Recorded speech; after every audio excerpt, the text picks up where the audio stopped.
World War II is one of the most studied and documented events in history, yet numerous misconceptions still persist. Welcome back to Mysterious Nuggets. Here are 10 of the largest misconceptions about the conflict. The United States single-handedly won the war. The belief that the United States single-handedly won World War II is a significant misconception. While the US played a crucial and decisive role, the victory was a combined effort of the Allies, including substantial contributions from the Soviet Union, the United Kingdom, and numerous other nations. Understanding the global nature of this conflict and the diverse contributions is essential to appreciating the complexity and scale of the Allied victory. The United States entered the war after the Japanese attack on Pearl Harbor on December 7, 1941. Prior to this, the US had been supporting Allied nations through programs like Lend-Lease, which provided military aid to countries like Britain and the Soviet Union. The US involvement brought significant industrial and military power to the Allies, aiding in turning the tide against the Axis powers. In Europe, the US played a vital role in the Western Front, particularly in the Normandy invasion, D-Day, on June 6, 1944. This operation, which involved American, British, and Canadian forces, was crucial in opening a new front against Nazi Germany. The US also contributed significantly to the air war over Europe, with the strategic bombing campaign that targeted German industrial and military infrastructure. However, it was the Soviet Union that bore the brunt of the fighting against Nazi Germany. The Eastern Front saw some of the largest and bloodiest battles in history, including the Battle of Stalingrad and the Battle of Kursk. The Soviet Red Army's relentless push westward from 1943 onwards was instrumental in weakening German forces and eventually capturing Berlin in May 1945. In the Pacific Theater, the United States led the efforts against Japan.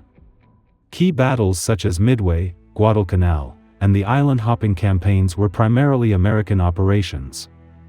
The use of atomic bombs on Hiroshima and Nagasaki in August 1945 was a decisive factor in Japan's surrender.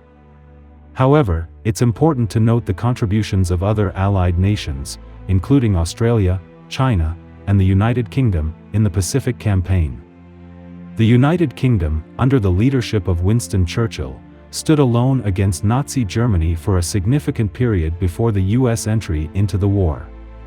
The Battle of Britain in 1940 was a crucial defensive victory that prevented a German invasion. British forces also played significant roles in North Africa, Italy, and the liberation of Western Europe. Other nations also made crucial contributions. Canada, for instance, played a key role in D-Day and the Battle of the Atlantic. The Free French forces, led by Charles de Gaulle, contributed to the liberation of France and subsequent operations in Europe. Smaller nations, including resistance movements in occupied countries, also played vital roles in undermining Axis control and gathering intelligence. World War II was a global conflict that required a collective effort to achieve victory. The contributions of the Soviet Union, the United Kingdom, and many other nations were indispensable. The US involvement was critical and brought immense resources and military might to the Allied cause, but it was the combined efforts of all the Allies that ultimately led to the defeat of the Axis powers. Understanding this collaborative effort is essential to appreciating the true scale and complexity of the Allied victory in World War II. A common misconception is that World War II started in 1939. While the German invasion of Poland on September 1, 1939, is widely recognized as the beginning of the war in Europe, the conflict had already been raging in Asia for years. The war's origins are more complex and can be traced back to the earlier aggression by Japan in the Far East. Japan's militaristic expansion began with the invasion of Manchuria in 1931, establishing the puppet state of Manchukuo. This marked the beginning of Japan's aggressive expansionist policies in Asia. The situation escalated on July 7, 1937, with the Marco Polo Bridge incident, which led to a full-scale war between Japan and China, known as the Second Sino-Japanese War. This conflict was brutal and devastating, with atrocities such as the Nanking Massacre, where hundreds of thousands of Chinese civilians and disarmed soldiers were killed. The war in Asia set the stage for broader global conflict. Japan's ambitions for regional dominance and resource acquisition led to further conflicts in the Pacific and Southeast Asia. The Western powers, particularly the United States, imposed economic sanctions on Japan, aiming to curb its expansionist activities. These sanctions, including an oil embargo, significantly strained Japan's economy and military operations. Meanwhile, in Europe, the Treaty of Versailles and the aftermath of World War I created a volatile environment. The treaty imposed harsh penalties and reparations on Germany, leading to economic hardship and political instability. This environment facilitated the rise of Adolf Hitler and the Nazi Party, who capitalized on national discontent and promised to restore Germany's power and prestige. Germany's aggressive expansion began with the reoccupation of the Rhineland in 1936, followed by the annexation of Austria, Anschluss, in 1938 and the dismemberment of Czechoslovakia. These actions were met with a policy of appeasement by Britain and France, who were eager to avoid another war. However, the invasion of Poland in 1939 was the tipping point that led Britain and France to declare war on Germany. The European and Asian conflicts eventually merged into a single global war. The Axis powers, Germany, Italy, and Japan, formed military alliances and coordinated their expansionist efforts.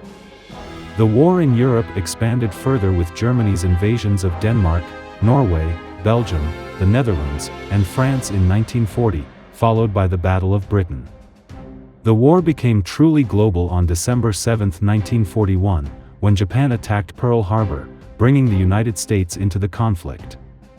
This attack also led to declarations of war by Japan against the British Empire and the Dutch East Indies, and reciprocally, by the Allies against Japan.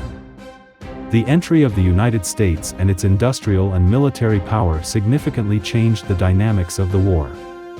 The misconception that World War II started solely in 1939 overlooks the interconnected nature of the conflicts in Asia and Europe.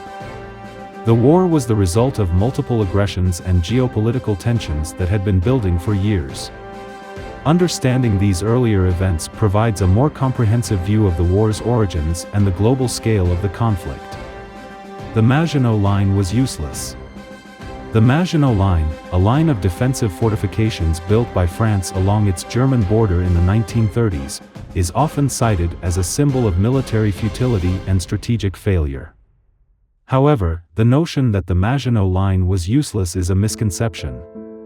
The line itself was not inherently flawed, rather, it was strategically bypassed by German forces through the Ardennes Forest, an area considered impassable by the French military planners. Named after French Minister of War André Maginot, the Maginot Line was constructed in response to the traumatic experiences of World War I. The line was intended to prevent a German invasion and to protect France's northeastern frontier. The fortifications were among the most advanced of their time, featuring a network of bunkers, fortresses, and tunnels equipped with artillery, machine guns, and other defensive measures. The Maginot Line was designed with several key principles in mind: to provide a secure line of defense, to protect against surprise attacks, and to serve as a deterrent. It was also meant to force any German invasion through Belgium, where French forces could meet them on more favorable terrain. In many ways, the line achieved its intended purposes. It provided a formidable defense that would have been difficult for the German army to breach directly. However, the strategic bypass of the Maginot Line by German forces in 1940 is often misconstrued as evidence of the line's uselessness. The Germans, under the command of General Erich von Manstein, executed a bold and unconventional plan known as the Manstein Plan. They invaded France through the Ardennes Forest, a region considered by the French to be an unlikely route for a large-scale attack due to its rough terrain and dense woods. This surprise maneuver allowed German forces to circumvent the Maginot Line entirely, leading to the rapid fall of France. The failure was not with the Maginot Line itself but with the broader strategic and tactical assumptions of the French military. The French High Command did not adequately prepare for the possibility of an invasion through the Ardennes and failed to mobilize their reserves quickly enough to respond to the German breakthrough. Additionally, the rapid pace of German blitzkrieg tactics overwhelmed French and Allied forces, leading to a swift and devastating defeat. It is also worth noting that the sections of the Maginot Line that were engaged in combat performed effectively. In areas where German forces attempted to breach the fortifications, they faced stiff resistance and incurred significant casualties. The line's defenses were formidable, and the German army found it more practical to avoid direct confrontation with these fortifications. In summary, the Maginot Line was not useless, it was a well-engineered and formidable defensive structure. The failure lay in the broader strategic and tactical planning of the French military, which underestimated the possibility of a German invasion through the Ardennes and the speed of blitzkrieg tactics. The Maginot Line's bypassing was a lesson in the importance of adaptability and the dangers of relying too heavily on static defenses in a rapidly evolving military landscape. All Germans supported the Nazi regime. A common misconception about World War II is that all Germans supported Adolf Hitler and the Nazi regime. While the Nazi Party did gain significant support, it is incorrect to assume unanimous approval. There were numerous resistance movements and individuals within Germany who opposed Hitler's policies and actions, risking their lives to undermine the regime and support the Allies. The rise of the Nazi Party in the early 1930s was fueled by widespread economic hardship, political instability, and national humiliation following World War I. Hitler and the Nazis promised to restore Germany's economy, rebuild its military, and reclaim its national pride. While these promises resonated with many Germans, leading to significant support for the Nazi Party, there was never unanimous approval. Opposition existed from the outset and grew as the regime's oppressive and violent nature became apparent. One of the most notable resistance movements was the White Rose Group, consisting mainly of university students, including siblings Hans and Sophie Scholl. The White Rose distributed pamphlets that condemned the Nazi regime's atrocities and called for active resistance. Their activities were incredibly risky and, in 1943, several members were arrested and executed by the Gestapo, highlighting the high personal cost of dissent. Another significant resistance effort was the July 20th plot of 1944, a failed attempt to assassinate Hitler and overthrow the Nazi government. The plot was orchestrated by a group of German military officers, most notably Colonel Claus von Stauffenberg. The conspirators planted a bomb at Hitler's headquarters, but Hitler survived the explosion. The failure of the plot led to a brutal crackdown, with thousands of suspected conspirators executed or imprisoned. Within the military, there was also the Kreisau Circle, a group of officers, intellectuals, and civil servants who met to discuss and plan a post-Nazi Germany. Though they did not engage in direct action like the July 20th conspirators, their discussions and planning were acts of defiance against the regime. The Bekennende Kirche, Confessing Church, led by figures like Dietrich Bonhoeffer and Martin Niemöller, opposed the Nazification of the Protestant churches in Germany. Bonhoeffer, in particular, was involved in efforts to assist Jews in escaping Germany and participated in the resistance movement. He was arrested in 1943 and executed in 1945. Labor movements and communists also played roles in resisting the Nazis. The Rote Kapelle, Red Orchestra, was a communist and anti-fascist resistance group that gathered intelligence and disseminated anti-Nazi propaganda. Many of its members were arrested and executed. Additionally, individual acts of defiance, though less organized, were widespread. Ordinary Germans engaged in acts of civil disobedience, such as listening to forbidden foreign radio broadcasts, hiding Jews, and distributing anti-Nazi literature. It's essential to recognize that the Nazi regime maintained its grip on power through a combination of propaganda, fear, and brutal repression. The Gestapo and other security forces ruthlessly suppressed dissent, creating an environment where opposition was dangerous. Despite these risks, many Germans opposed the regime in various ways, from small acts of defiance to organized resistance. The narrative that all Germans supported the Nazi regime simplifies a complex historical reality. While the Nazis did have significant support, there was also substantial and courageous opposition from individuals and groups who resisted the regime's ideology and actions. Their efforts, though often overlooked, are a testament to the diverse and multifaceted nature of German society during this dark period in history. The Blitzkrieg was unstoppable. The German military tactic known as Blitzkrieg, or lightning war, is often perceived as an unstoppable force that overwhelmed Europe in the early years of World War II. While Blitzkrieg was highly effective, it was not invincible. The tactic relied on surprise, speed, and coordination, and its success diminished as the Allies adapted and developed countermeasures. Blitzkrieg emphasized rapid, mobile assaults using a combination of armored vehicles, infantry, and close air support. The goal was to penetrate enemy lines quickly, encircle and isolate enemy forces, and create chaos and confusion. This approach contrasted with the static trench warfare of World War I and proved devastatingly effective in the early stages of World War II. The invasions of Poland, 1939, France, 1940, and the Low Countries showcased the effectiveness of Blitzkrieg. In each case, German forces achieved rapid victories by bypassing heavily fortified positions and exploiting weaknesses in the enemy's defenses.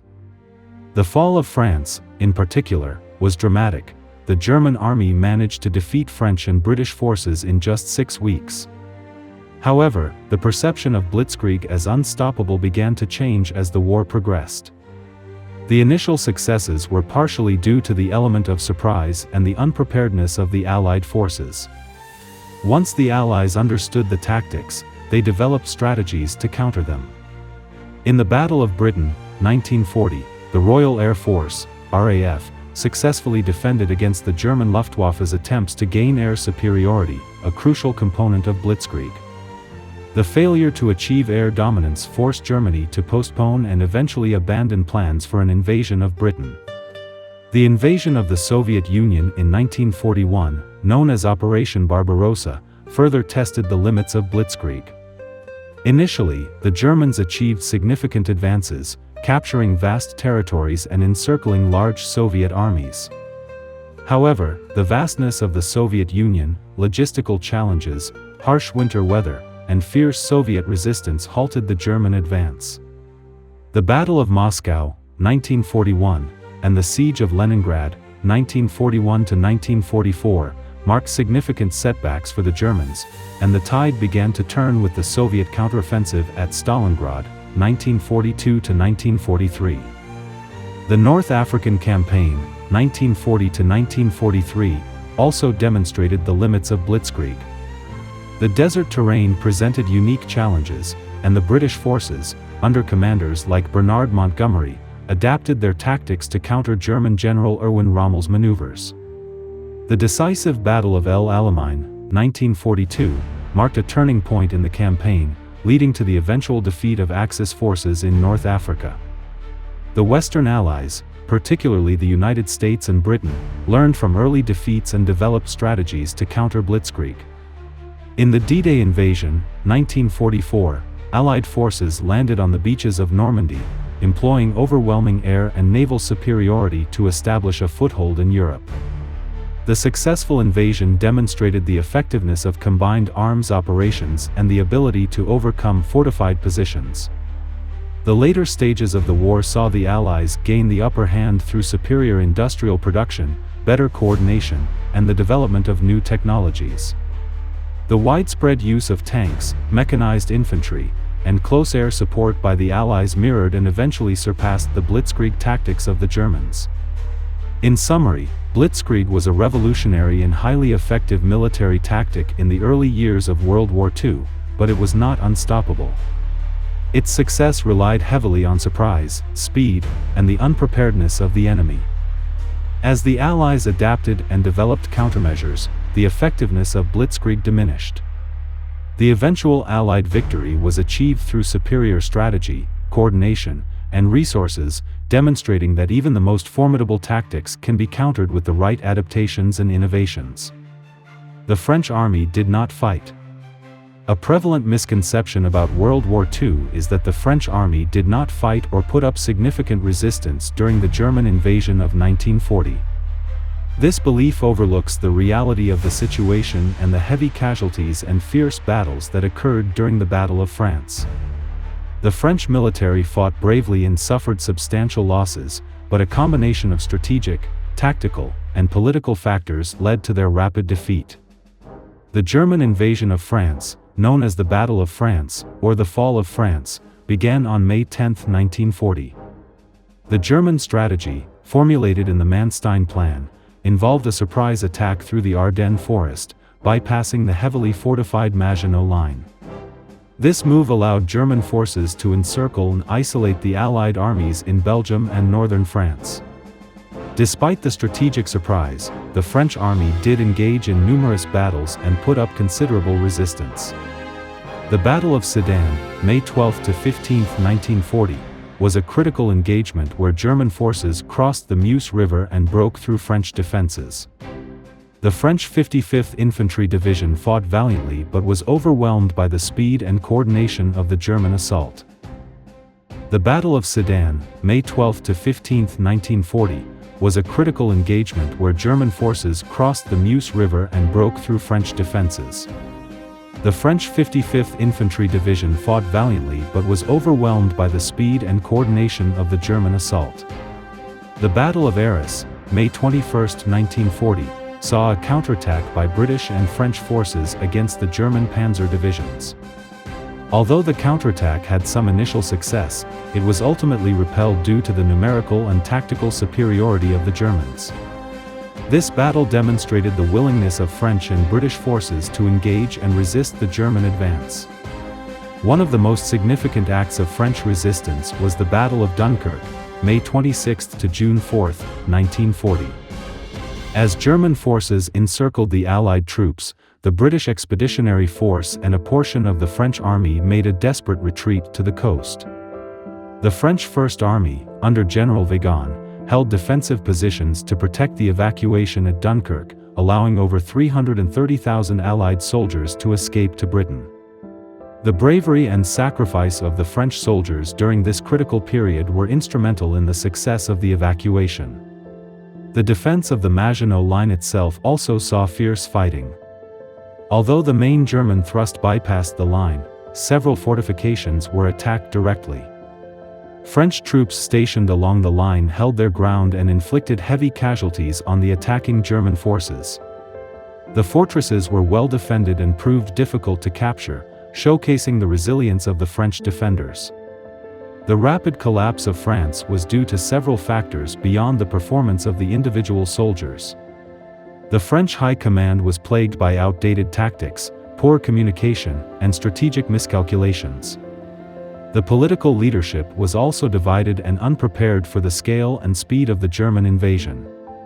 Additionally, the German blitzkrieg tactics, which emphasized speed, coordination, and psychological shock, overwhelmed the French defenses. The Armistice of June 22, 1940, marked the official surrender of France, leading to the occupation of the northern part of the country by German forces and the establishment of the Vichy regime in the south. However, the French resistance continued to fight throughout the occupation, conducting sabotage, intelligence gathering, and supporting Allied operations. In conclusion, the belief that the French army did not fight during World War II is a significant misconception. The French military engaged in numerous battles, suffered heavy casualties, and displayed considerable bravery. The rapid defeat was due to a combination of strategic and tactical errors, not a lack of effort or courage on the part of the soldiers. Recognizing the sacrifices and contributions of the French forces is essential to understanding the full scope of the Battle of France and the broader conflict. Germany was the only Axis power committing atrocities. While Nazi Germany's atrocities during World War II, particularly the Holocaust, are among the most well-documented and horrific events in history, it is a misconception that Germany was the only Axis power committing such acts.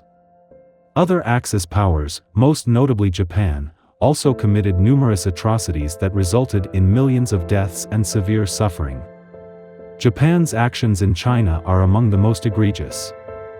The Nanking Massacre, also known as the Rape of Nanking, occurred between December 1937 and January 1938. Japanese forces captured the Chinese city of Nanking, now Nanjing, and engaged in widespread murder, rape, and looting.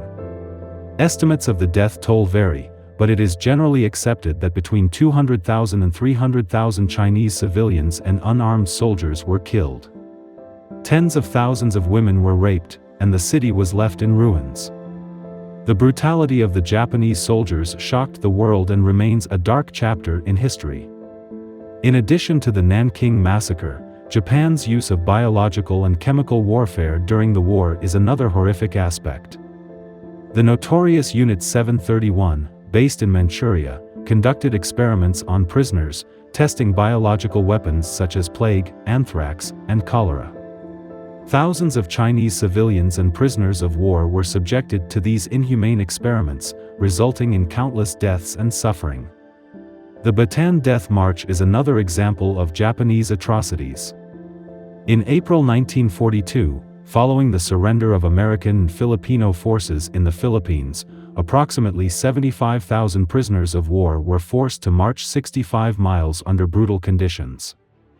The prisoners were subjected to physical abuse, denied food and water, and many were killed outright if they could not keep up. It is estimated that thousands died during the march, with survivors enduring continued hardship in Japanese prison camps. Japan's treatment of prisoners of war, POWs, was notoriously brutal. The Japanese military's adherence to the Bushido Code, which emphasized honor and viewed surrender as dishonorable, led to the harsh treatment of Allied POWs. Many were forced into labor camps under dire conditions, suffering from malnutrition, disease, and abuse. The construction of the Burma Railway, also known as the Death Railway, is a grim testament to this brutality. Forced labor by POWs and local laborers resulted in the deaths of tens of thousands due to the harsh working conditions and rampant disease. Italian forces also committed atrocities, particularly in their campaigns in North Africa and the Balkans. In Ethiopia, during the Second Italo-Ethiopian War, 1935 to 1936, Italian forces used chemical weapons, such as mustard gas, against Ethiopian soldiers and civilians, leading to significant casualties. The occupation of Greece and Yugoslavia saw Italian forces engage in reprisals against partisans and civilians, including mass executions and destruction of villages. These examples illustrate that atrocities during World War II were not limited to Nazi Germany. While the scale and industrial nature of the Holocaust are unique, other Axis powers, notably Japan and Italy, also committed severe war crimes and atrocities that caused immense suffering and loss of life. Recognizing these events is crucial to understanding the full scope of the horrors of World War II and ensuring that all victims' experiences are acknowledged and remembered. The French Resistance was the only effective resistance movement. The French Resistance is perhaps the most well-known resistance movement in occupied Europe during World War II, celebrated for its bravery and significant contributions to the Allied war effort. However, it is a misconception that the French Resistance was the only effective resistance movement. Many other countries under Axis occupation developed robust and impactful resistance movements that played crucial roles in fighting the Axis powers. One of the most notable of these movements was the Polish Home Army, Armia Krajowa, or AK. The AK was the dominant resistance force in Poland, operating under the auspices of the Polish government in exile.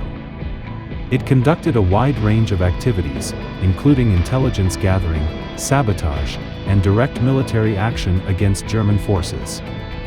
The Warsaw Uprising of 1944, although ultimately unsuccessful, stands as a significant act of defiance. For 63 days, the Home Army fought against overwhelming German forces, with the aim of liberating Warsaw before the Soviet Red Army arrived. The bravery and determination of the AK fighters remain a symbol of Polish resistance. Another major resistance movement was the Yugoslav partisans, led by Josip Broz Tito. Unlike other resistance groups that often relied on support from external Allied forces, the partisans established themselves as a formidable fighting force, eventually controlling large swathes of Yugoslav territory. They engaged in guerrilla warfare, sabotage, and pitched battles against both Axis forces and rival Chetnik units.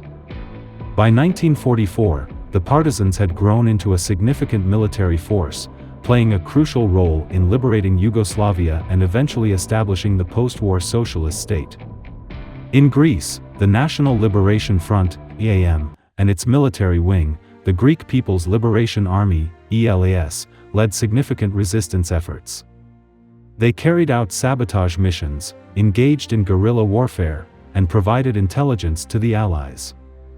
One of their most notable achievements was the Gorgopotamos bridge sabotage in 1942, which disrupted German supply lines. The Italian resistance also made substantial contributions, especially after Italy's armistice with the Allies in 1943. Partisan groups, composed of former soldiers, communists, socialists, and other anti-fascists, fought against German occupation and the Italian Social Republic. They conducted sabotage operations, assassinated key fascist leaders, and provided vital intelligence to the Allies. The Italian partisans played a crucial role in the liberation of northern Italy, culminating in the capture and execution of Mussolini. In the Netherlands, the Dutch resistance engaged in a variety of activities, including hiding Jewish families, famously including Anne Frank and her family, conducting sabotage operations, and gathering intelligence for the Allies. The Dutch railway strike in 1944, called in support of the Allied advance, significantly hampered German troop movements. Similarly, in Norway, the Norwegian resistance carried out numerous acts of sabotage, including the famous heavy water sabotage at Vemork, which disrupted Nazi Germany's nuclear weapons program. The Danish resistance focused on sabotage, intelligence gathering, and aiding the escape of Jewish Danes to Sweden, saving thousands from deportation and likely death.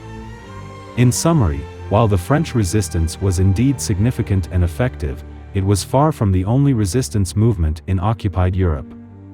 The contributions of the Polish Home Army, Yugoslav partisans, Greek ELAS, Italian partisans, Dutch resistance, and others were vital in undermining Axis control, aiding Allied operations, and ultimately contributing to the liberation of their respective countries.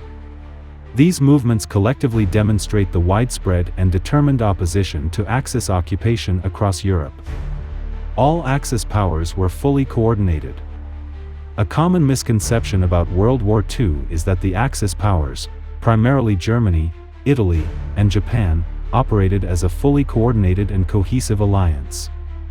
In reality, while they shared common enemies and some strategic goals, their coordination was often limited, and each pursued its own national interests, sometimes leading to conflicting objectives and a lack of cooperation.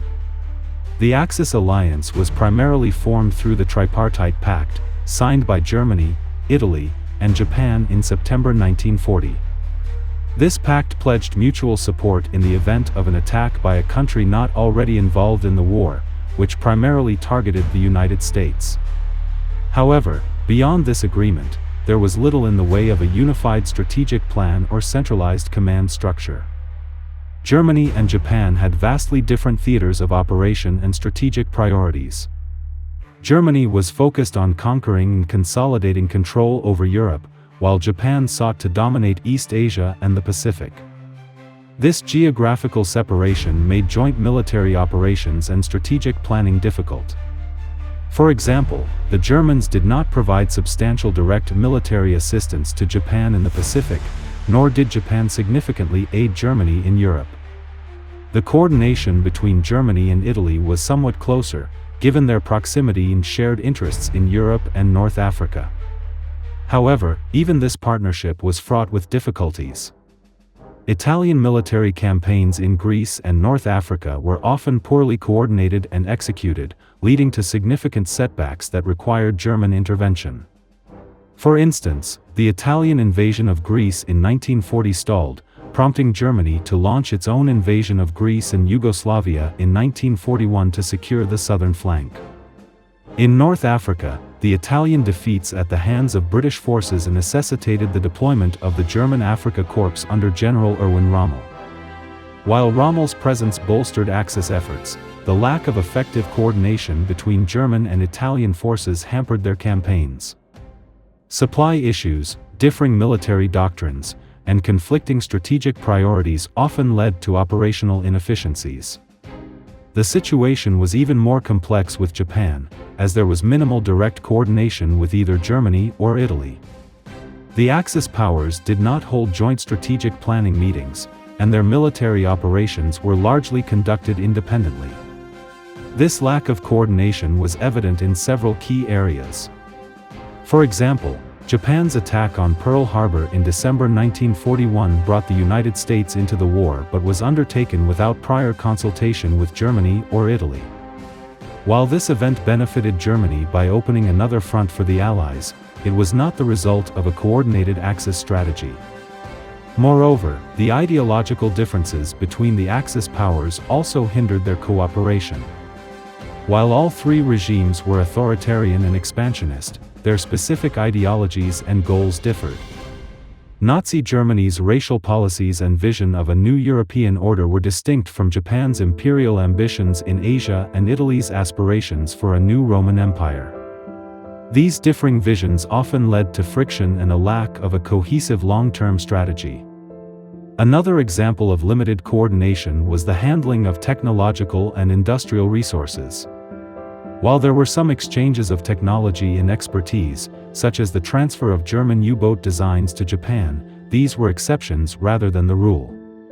The three powers largely operated their war economies independently, focusing on their immediate needs and capabilities rather than pursuing a unified approach. In summary, while the Axis powers shared common enemies and some strategic goals, their alliance was marked by limited coordination and significant divergences in strategy, priorities, and ideology. The lack of a unified command structure, geographical separation, and differing national interests often resulted in conflicting objectives and operational inefficiencies. Understanding these limitations provides a more nuanced view of the Axis alliance and highlights the complexities of their cooperation during World War II. Women only served in non-combat roles. A common misconception about World War II is that women only served in non-combat roles, such as nurses, clerks, and support staff.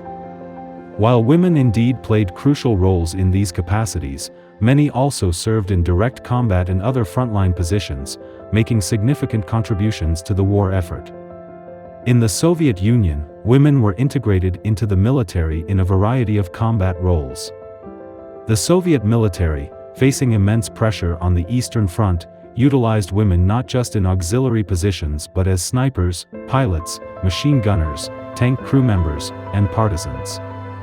One of the most famous Soviet female combatants was Lyudmila Pavlichenko, a sniper credited with 309 confirmed kills, making her one of the deadliest snipers in history. Another notable figure was Maria Vasilievna Oktyabrskaya, a tank driver and mechanic who purchased a tank with her own money and fought on the front lines, becoming a symbol of female bravery and commitment. The Soviet Night Witches were an all-female regiment of bomber pilots who flew nighttime bombing raids against German positions. Officially known as the 588th Night Bomber Regiment, these women flew outdated biplanes, often without parachutes, and conducted daring low-altitude attacks. Despite their rudimentary equipment, they were highly effective and feared by German troops. In the British military, women served in the Auxiliary Territorial Service, ATS, the Women's Royal Naval Service, WRNS, and the Air Transport Auxiliary, ATA. While many of their roles were non-combatant, such as radar operators, anti-aircraft gun crew members, and drivers, the ATA included female pilots who ferried aircraft from factories to frontline units, often flying without armament or navigational aids. Mary Ellis and Jackie Moggridge were among these skilled pilots who flew numerous types of aircraft, including Spitfires and Lancasters. In the United States, women served in various branches of the military through organizations like the Women's Army Corps, WAC, the Navy's Women Accepted for Volunteer Emergency Service, Waves, and the Marine Corps Women's Reserve. While American women were primarily kept out of direct combat roles, they took on vital support positions, including intelligence work, cryptography, and aircraft maintenance. The Women Air Force Service pilots, WASP, ferried aircraft, tested new planes, and towed targets for live anti-aircraft gun practice, playing a crucial role in the air operations of the war. Women in the resistance movements across Europe also saw direct combat. In France, the French resistance included women who engaged in sabotage, intelligence gathering, and armed combat against German forces. André Borel and Odette Sansom were among the many women who risked their lives in espionage and resistance activities. In Poland, women in the Home Army took part in the Warsaw Uprising, fighting alongside their male counterparts in brutal urban combat. In the Yugoslav partisans, women played significant roles both as combatants and in leadership positions. The partisans, led by Josip Broz Tito, were a formidable resistance force, and women were fully integrated into their ranks. Milka Bosnik and Nada Naumovic are examples of women who fought bravely and made significant contributions to the liberation efforts in Yugoslavia. These examples demonstrate that women were not confined to non-combat roles during World War II. Across different countries and theaters of war, women served valiantly on the front lines, taking on combat and other high-risk duties. Their contributions were essential to the overall war effort, and their bravery and skill helped pave the way for the future inclusion of women in military roles worldwide. Recognizing the diverse and significant roles women played during the war challenges the misconception that they were only involved in non-combatant positions and highlights their critical contributions to the Allied victory. The Enigma Code was only broken by the British. The breaking of the Enigma Code is one of the most celebrated achievements of Allied cryptography during World War II. While the British, particularly the team at Bletchley Park, played a crucial role in deciphering the Enigma-encoded messages, it is a misconception that they were solely responsible for this breakthrough.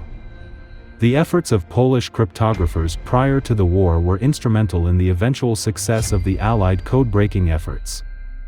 The Enigma machine, used by Nazi Germany to encode military communications, was initially considered unbreakable due to its complex encryption mechanism, which involved a series of rotating wheels and plugboard settings that created an astronomical number of possible configurations. However, as early as the 1930s, Polish mathematicians and cryptanalysts had begun working on the Enigma problem.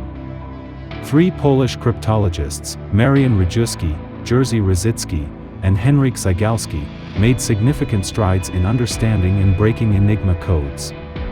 By 1932, Rejewski had reconstructed the wiring of the Enigma machine using mathematical techniques and insights into the machine's operation. The Poles developed methods and devices, such as the bomba kryptologiczna, cryptologic bomb, to facilitate the decryption process.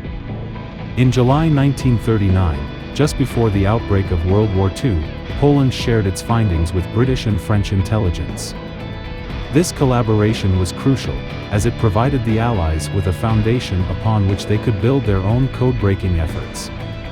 The Polish work on Enigma demonstrated that the machine's codes could be broken, inspiring the British to further develop and refine these techniques at Bletchley Park.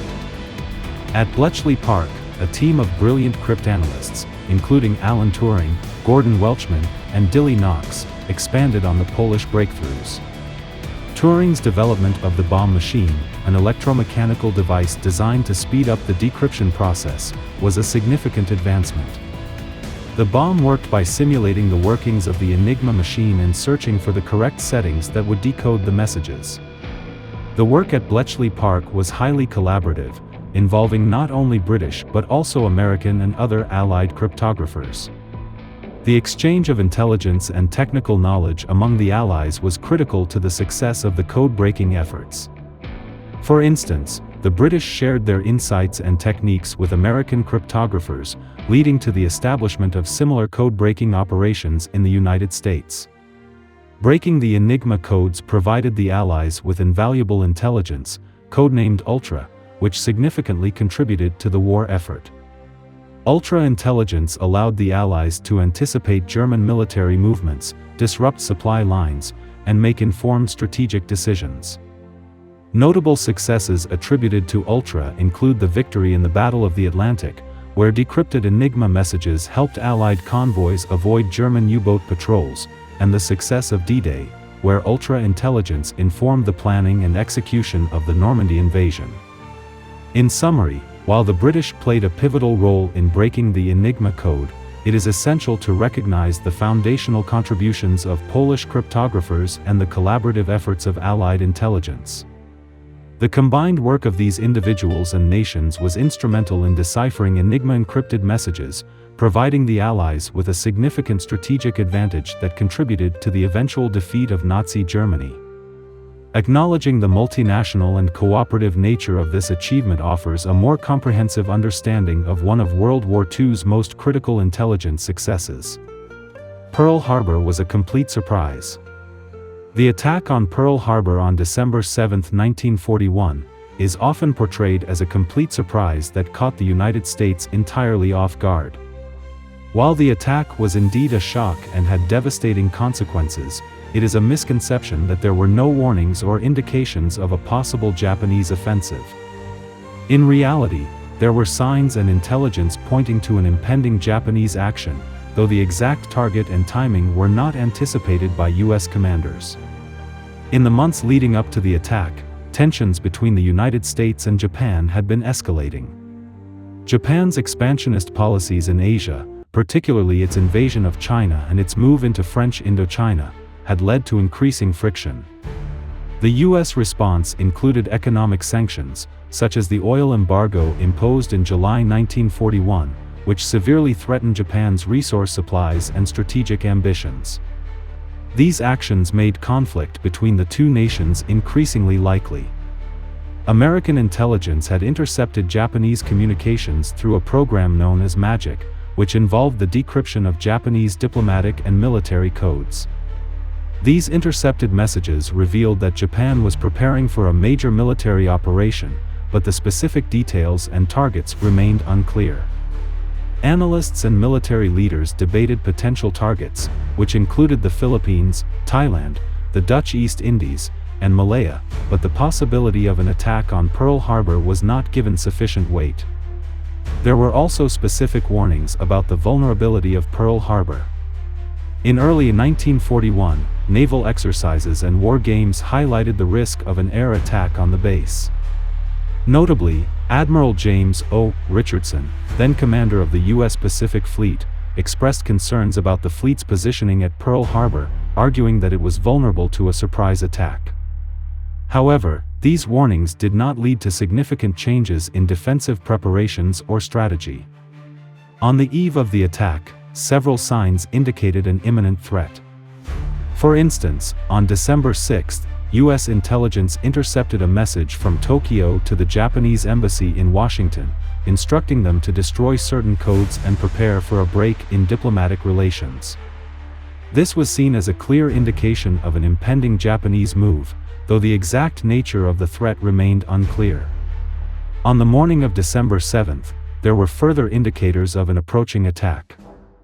Radar operators at Opana Point on Oahu detected a large formation of aircraft heading towards the island. Unfortunately, this sighting was dismissed as an expected flight of B-17 bombers arriving from the mainland, and no immediate action was taken. The Japanese attack on Pearl Harbor was meticulously planned and executed with the element of surprise, targeting the U.S. Pacific Fleet's battleships and airfields.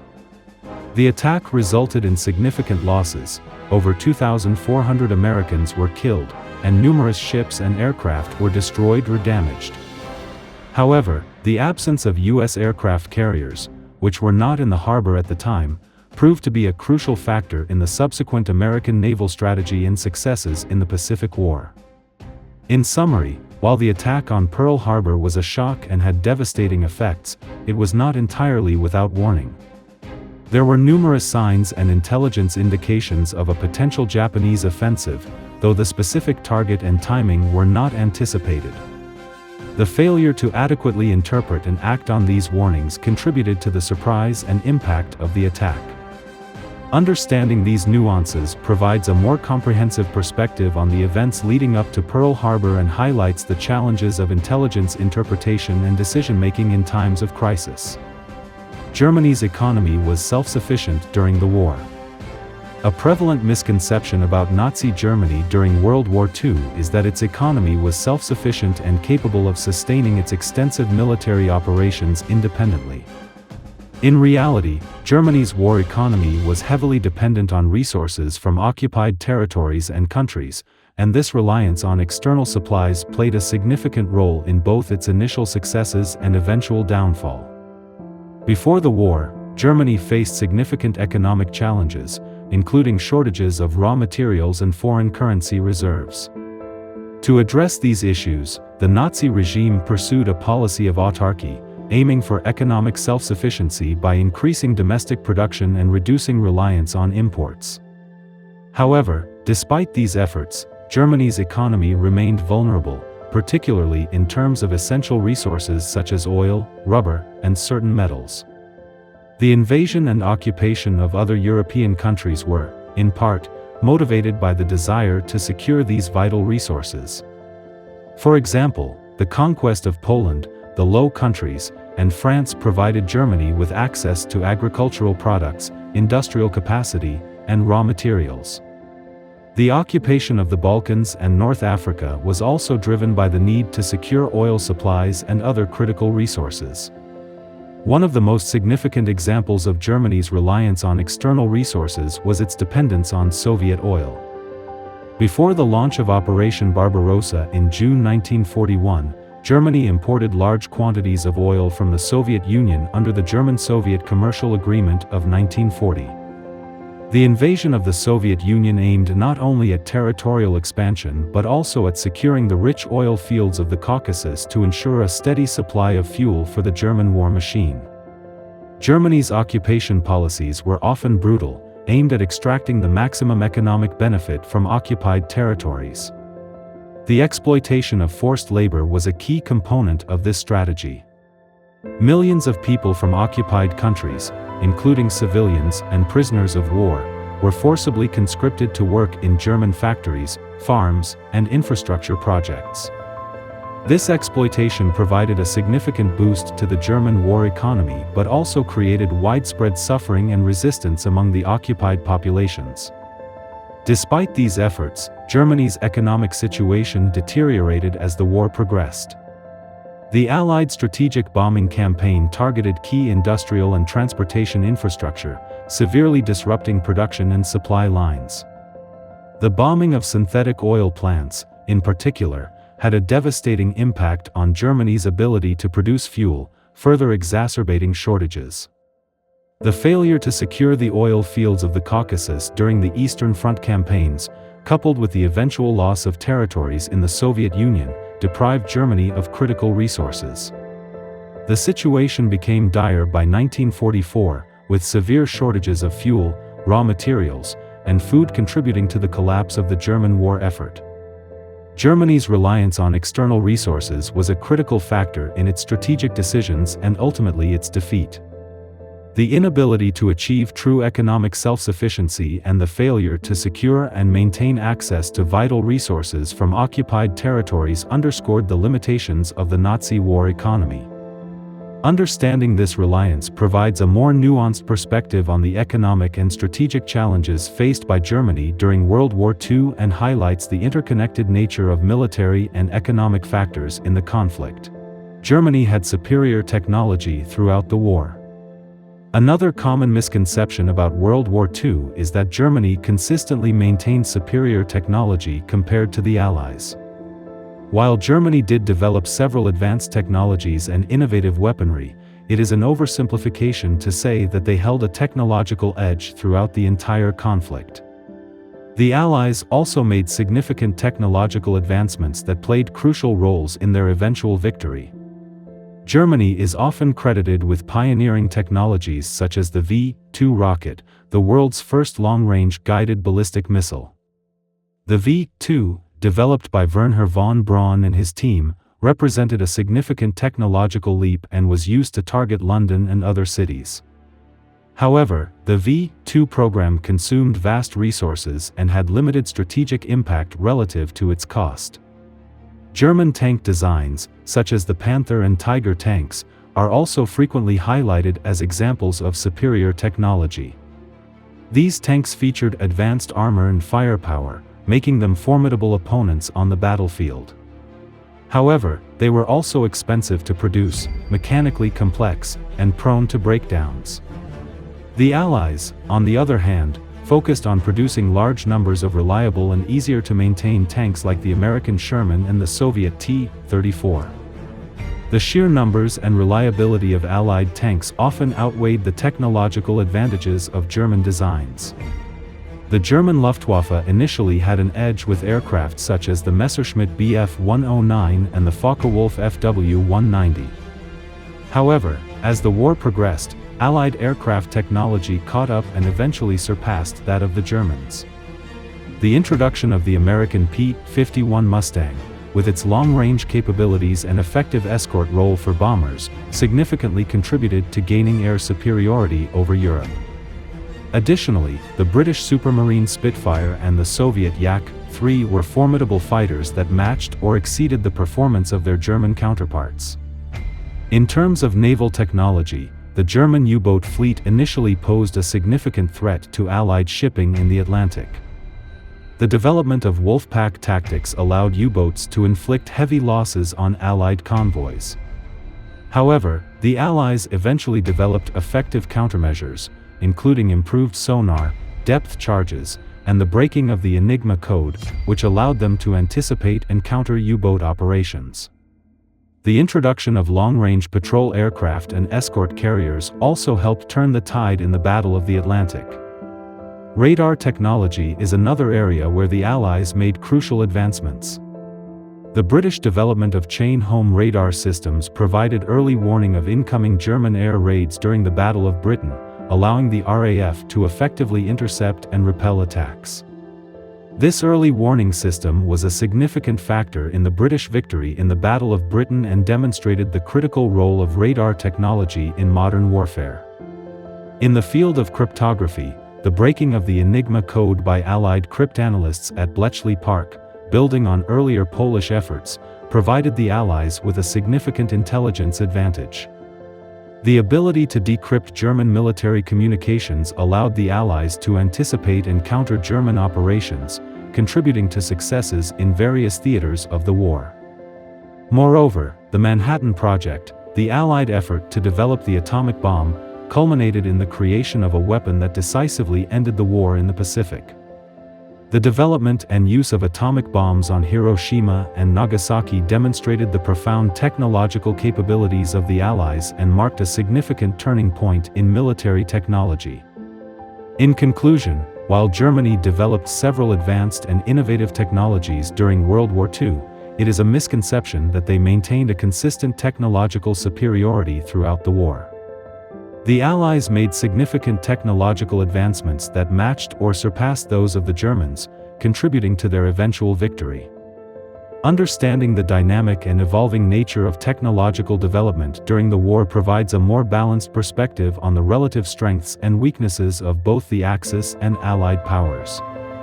The Soviet Union's role was limited to the Eastern Front.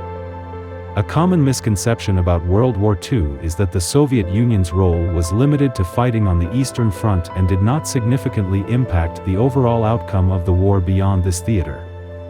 While it is true that the Eastern Front was the primary focus of Soviet military efforts, the Soviet Union's contributions had far-reaching effects on the overall Allied victory and were crucial in several key aspects of the war. The Eastern Front was indeed the largest and most brutal theater of World War II, with the Soviet Union bearing the brunt of the fighting against Nazi Germany. The Soviet Red Army engaged the majority of German forces, inflicting and suffering immense casualties. The Battle of Stalingrad, 1942–1943, and the Battle of Kursk, 1943, were turning points in the war, where the Soviet Union achieved decisive victories that significantly weakened German military capabilities. The immense scale of these battles and the sheer number of troops involved underscore the critical importance of the Soviet role in defeating Nazi Germany. However, the Soviet Union's contributions were not confined to the Eastern Front. The pressure exerted by the Soviet Red Army forced Germany to divert significant resources and troops away from other theaters of war. This strategic diversion helped alleviate pressure on the Western Allies and allowed them to conduct successful operations in North Africa, Italy. In addition to direct military engagements, the Soviet Union's contributions to the Allied war effort extended to intelligence sharing and strategic coordination.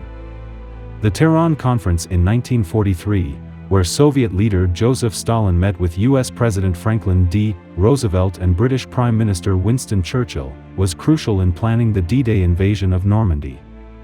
The conference solidified the commitment to a two-front war, ensuring that Germany would be stretched thin by simultaneous offensives from the east and the west. The Soviet Union also provided substantial material support to the Allies, particularly through the Lend-Lease program. While the United States is often credited with supplying the Soviet Union with vital resources, the Soviets reciprocated by sharing critical raw materials and manufactured goods. This mutual support helped sustain the Allied war effort across various fronts. Furthermore, Soviet partisans played a significant role behind enemy lines, conducting guerrilla warfare and sabotage operations that disrupted German supply lines and communications. These partisan activities complemented the larger military operations and created additional challenges for the German occupation forces. The Soviet Union's involvement extended beyond Europe. After Germany's defeat, the Soviet Union declared war on Japan in August 1945, launching the Manchurian Strategic Offensive Operation. This campaign swiftly overwhelmed Japanese forces in Manchuria and Korea, significantly contributing to Japan's decision to surrender. The Soviet entry into the war against Japan demonstrated their strategic reach and impact beyond the European theater. In terms of production and logistics, the Soviet war economy was remarkably resilient. Despite immense destruction and displacement, Soviet industry managed to outproduce Germany in critical areas, such as tanks and aircraft. The relocation of factories east of the Ural Mountains ensured continuous production away from the front lines, sustaining the Red Army's capabilities throughout the war.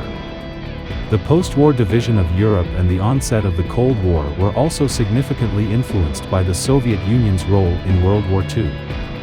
The Red Army's liberation of Eastern Europe from Nazi occupation led to the establishment of Soviet-aligned governments, reshaping the geopolitical landscape for decades. The Yalta and Potsdam conferences, where Allied leaders negotiated post-war arrangements, reflected the Soviet Union's considerable influence in shaping the post-war order. In summary, while the Soviet Union's primary contributions to World War II were indeed on the Eastern Front, their role extended far beyond this theater. The strategic pressure they exerted on Nazi Germany, their coordination with Western allies, their material and partisan support, and their final campaign against Japan all underscore their critical importance to the overall Allied victory. Acknowledging the multifaceted contributions of the Soviet Union provides a more comprehensive understanding of their pivotal role in the defeat of the Axis powers. This past hour we have gone over many of the largest misconceptions of World War II. Thank you for watching Mysterious Nuggets. Please like and subscribe if you would like more educational content.